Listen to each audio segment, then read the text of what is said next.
Good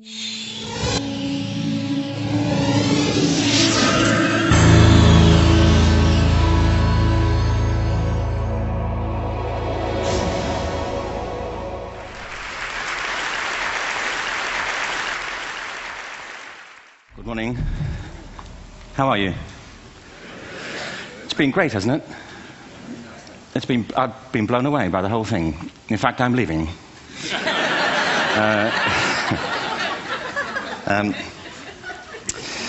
There have been three themes, haven't there, running through the conference, which are relevant to what I want to talk about. One is the extraordinary evidence of human creativity in all of the presentations that we've had and in all the people here. Just the variety of it and the range of it. The second is that it's put us in a place where we have no idea what's going to happen in terms of the future. No idea how this may play out. I have an interest in education. Actually, what I find is everybody has an interest in education. Don't you? I find this very interesting. If you're at a dinner party and you say you work in education, actually, you're not often at dinner parties, frankly, if you work in education. You're not asked, you know, and you're never asked back, curiously. That's I think that strikes me. But if you are, and you say to somebody, they say, what do you do? And you say, you work in education, you can see the blood run from their face. They think, oh my God, you know, why me? It's my one night out all week. But if you ask people about their education, they pin you to the wall. Because it's one of those things that goes deep with people. Am I right? Like religion and money and other things. So I have a big interest in education, and I think we all do. We have a huge vested interest in it, partly because it's education that's meant to take us into this future that we can't grasp. If you think of it, children starting school this year will be retiring in 2065.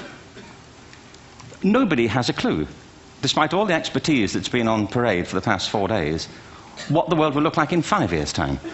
And yet we're meant to be educating them for it. So the unpredictability, I think, is extraordinary. And the third part of this is that we've all agreed, nonetheless, on the really extraordinary capacities that children have, their capacities for innovation. I mean, Serena last night was a marvel, wasn't she? Just seeing what she could do.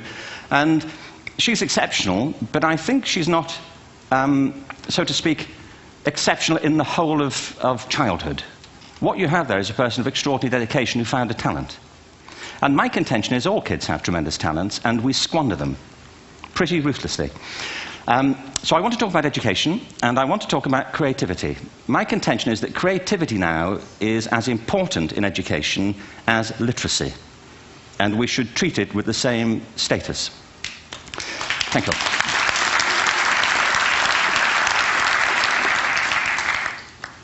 That was it, by the way. Thank you very much. So, 15 minutes left. Well, I was born... No, I had a great story recently, I love telling it, of a little girl who was in a drawing lesson. She was 6, and she was at the back drawing, and the teacher said this little girl hardly ever paid attention. And in this drawing lesson, she did. And the teacher was fascinated. She went over to her and she said, "What are you drawing?" And the girl said, "I'm drawing a picture of God." And the teacher said, "But nobody knows what God looks like." And the girl said, "They will in a minute."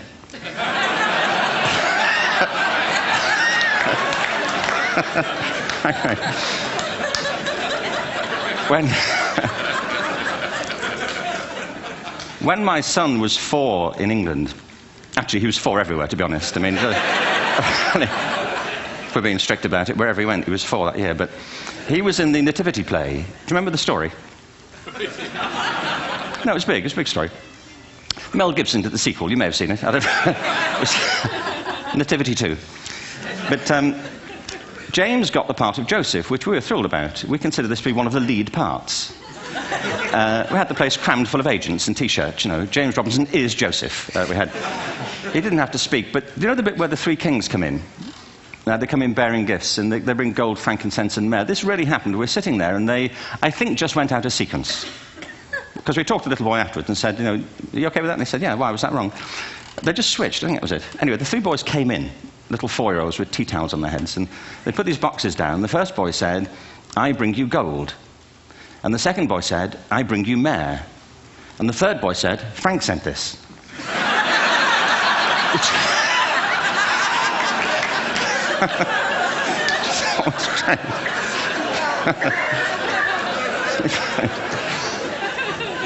What these things have in common, you see, is that kids will take a chance. If they don't know, they'll have a go. Am I right? They're not frightened of being wrong. Now, I don't mean to say that being wrong is the same thing as being creative. What we do know is, if you're not prepared to be wrong, you'll never come up with anything original. If you're not prepared to be wrong. And by the time they get to be adults, most kids have lost that capacity. They have become frightened of being wrong. And we run our companies this, by the way. We stigmatize mistakes.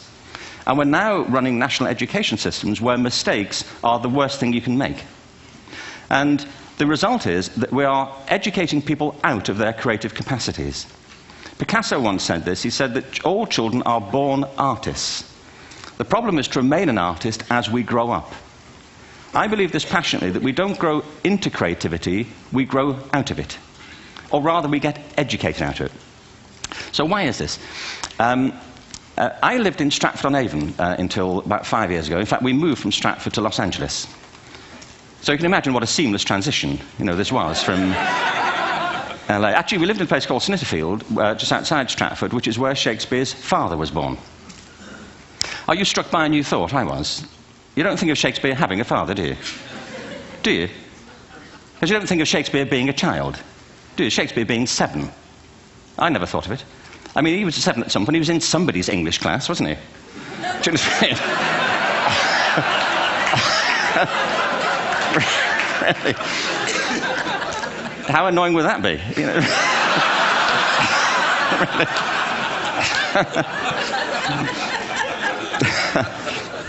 Must try harder.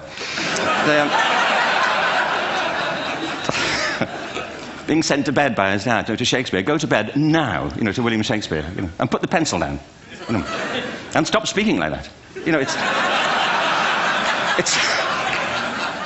It's confusing everybody.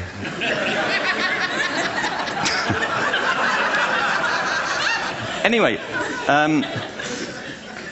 we moved from Stratford to Los Angeles, and I just want to say a word about the transition. Actually, my son didn't want to come. I've got 2 kids. He's 21 now, and my daughter's 16. He didn't want to come to Los Angeles. He loved it, but he had a girlfriend in England. This was the love of his life, Sarah. He'd known her for a month.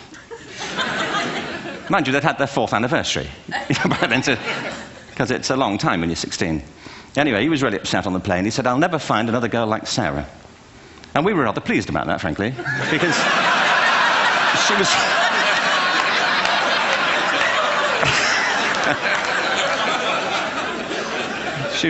she was the main reason we were leaving the country.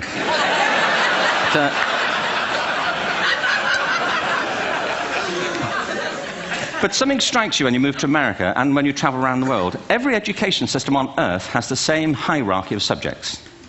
Everyone, doesn't matter where you go. You'd think it would be otherwise, but it isn't. At the top are mathematics and languages, then the humanities, and at the bottom are the arts, everywhere on Earth. And in pretty much every system, too, there's a hierarchy within the arts.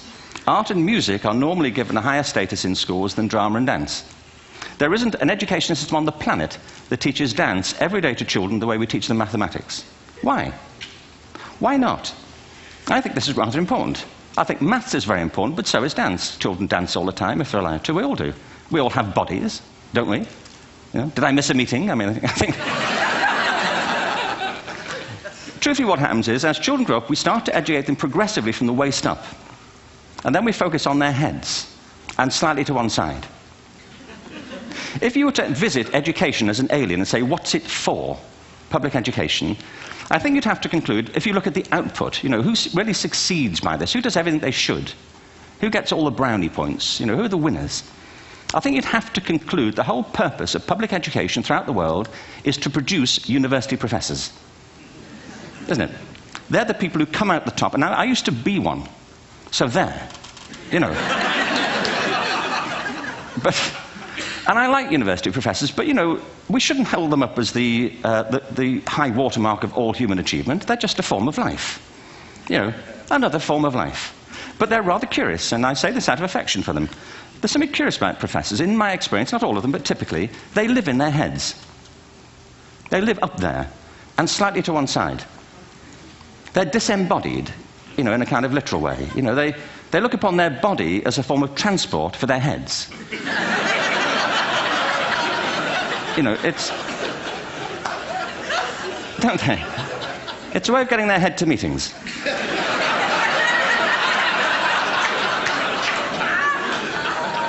If you want real evidence of out-of-body experiences, by the way, get yourself along to a residential conference for senior academics and pop into the discotheque on the final night. And there you will see it. Grown men and women writhing uncontrollably off the beat. Waiting to it ends so they can go home and write a paper about it. Now, our education system is predicated on the idea of academic ability. And there's a reason. The whole system was invented around the world. There were no public systems of education really before the 19th century. They all came into being to meet the needs of industrialism. So the hierarchy is rooted on two ideas. Number one, that the most useful subjects for work are at the top. So you were probably steered benignly away from things at school when you were a kid, things you liked, on the grounds you would never get a job doing that. Is that right? Don't do music, you're not going to be a musician. Don't do art, you won't be an artist. Benign advice. Now, profoundly mistaken. The whole world is engulfed in a revolution. And the second is academic ability, which has really come to dominate our view of intelligence because the universities designed the system in their image. If you think of it, the whole system of public education around the world is a protracted process of university entrance. And the consequence is that many highly talented, brilliant, creative people think they're not, because the thing they were good at school wasn't valued or was actually stigmatized. And I think we can't afford to go on that way. In the next 30 years, according to UNESCO, more people worldwide will be graduating through education than since the beginning of history. More people. And it's the combination of all the things we've talked about, technology and its transformational effect on work, and demography and the huge explosion in population. Suddenly, degrees aren't worth anything. Isn't that true? When I was a student, if you had a degree, you had a job. If you didn't have a job, it's because you didn't want one. And I didn't want one, frankly. So, but now, kids with degrees are often heading home to carry on playing video games. Because you need an MA, where the previous job required a BA, and now you need a PhD for the other. It's a process of academic inflation, and it indicates the whole structure of education is shifting beneath our feet. We need to radically rethink our view of intelligence. We know three things about intelligence. One, it's diverse. We think about the world in all the ways that we experience it. We think visually, we think in sound, we think kinesthetically, we think in abstract terms, we think in movement. Secondly, intelligence is dynamic. If you look at the interactions of a human brain, as we heard yesterday from a number of presentations, intelligence is wonderfully interactive. The brain isn't divided into compartments. In fact, creativity, which I define as the process of having original ideas that have value, more often than not, comes about through the interaction of different disciplinary ways of seeing things. The brain is intentionally... By the way, there's a shaft of nerves that joins the two halves of the brain called the corpus callosum. It's thicker in women. Following on from Helen yesterday, I think this is probably why women are better at multitasking. Because you are. Aren't you? There's a raft of research, but I know it from my personal life. If my wife is cooking a meal at home, which is not often, thankfully, but, you know, if she's doing... No, she's good at some things. But if she's cooking, you know, she's dealing with people on the phone, she's talking to the kids, she's painting the ceiling, you know, she's doing open-heart surgery over here. If I'm cooking, the door is shut, the kids are out, the phone's on the hook. If she comes in, I get annoyed.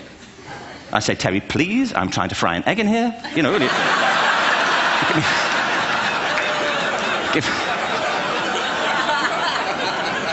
Give me a break. Actually, there was, do you know that old philosophical thing? If a tree falls in a forest and nobody hears it, did it happen? Remember that old chestnut? I saw a great T-shirt, really, recently, which said, if a man speaks his mind in a forest and no woman hears him, is he still wrong?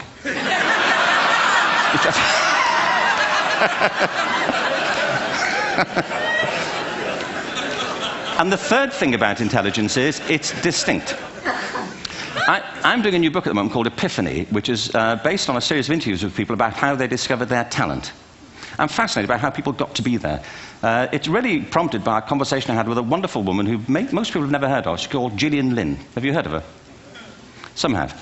She's a choreographer, and everybody knows her work. She did Cats and Phantom of the Opera. She's wonderful. I used to be on the board of the Royal Ballet in England, as you can see.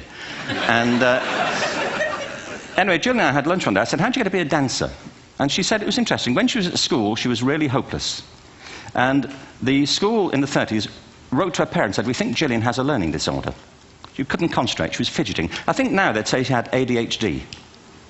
Wouldn't you? But this was the 1930s, and ADHD hadn't been invented, at this point. So it wasn't an available condition. People weren't aware they could have that. Anyway, she went to see this specialist. So this oak-panelled room, and she was there with her mother, and she was led and sat on this chair at the end, and she sat on her hands for 20 minutes while this man talked to her mother about all the problems Gillian was having at school. And at the end of it, because she was disturbing people, her homework was always late and so on, little kid of 8, in the end, the doctor went and sat next to Gillian and said, Gillian, I've listened to all these things that your mother's told me. I need to speak to her privately. So he said, wait here, we'll be back. We won't be very long. And they went and left her. But as they went out the room, he turned on the radio that was sitting on his desk. And when they got out the room, he said to her mother, just stand and watch her. And the minute they left the room, she said she was on her feet, moving to the music. And they watched for a few minutes, and he turned to her mother, and he said, Mrs. Lynn, Gillian isn't sick. She's a dancer. Take her to a dance school. I said, what happened? He said, she did. I can't tell you how wonderful it was. We walked in this room, and it was full of people like me. People who couldn't sit still. People who had to move to think. Who had to move to think. They did ballet, they did tap, they did jazz, they did modern, they did contemporary. She was eventually auditioned for the Royal Ballet School. She became a soloist. She had a wonderful career at the Royal Ballet. She eventually graduated from the Royal Ballet School, found her own company, the Gillian Dance Company, met Andrew Lloyd Webber. She's been responsible for some of the most successful musical theatre productions in history. She's given pleasure to millions, and she's a multi-millionaire. Somebody else might have put her on medication and told her to calm down. Now, I think...